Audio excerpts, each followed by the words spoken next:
மழைக்காலம் ஆரம்பித்து விட்டாலே நம்ம வீட்டுக்குள்ளே விருந்தாளி போல் ஒவ்வொரு பூச்சிகளும் தொடர்ச்சியாக வரும். அந்த வகையில் மழைக்காலம் தொடங்கிய பின்பு வெட்டுக்கிளி, பட்டாம்பூச்சி போன்ற பூச்சிகள் காட்டு பகுதிகளில் அதிகமாக இருக்கும். ஆனால் அது நம்ம வீட்டுக்குள்ளே வராது.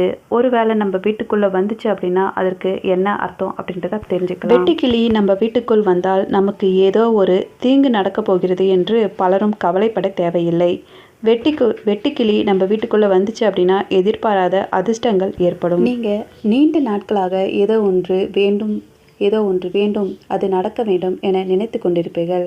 நீங்கள் நினைத்த காரியம் கூடிய விரைவில் வெற்றிகரமாக நிகழும் என்பதே அர்த்தமாகும். பச்சை வெட்டுக்கிளியை மகாலட்சுமியின் அம்சம் என்று சொல்வார்கள். அந்த வெட்டுக்கிளி உங்கள் வீட்டுக்குள் வந்துச்சு அப்படின்னா அது உங்களுக்கு நன்மையை தான் ஏற்படுத்தும். நீங்கள் உங்கள் மனசுக்குள்ளே ஏதோ ஒன்று நடக்க வேண்டும் என்று வச்சுருப்பீங்க. அது கூடிய விரைவில் உங்களுக்கு வெற்றிகரமாக நடந்து முடியும். குடும்பத்தில்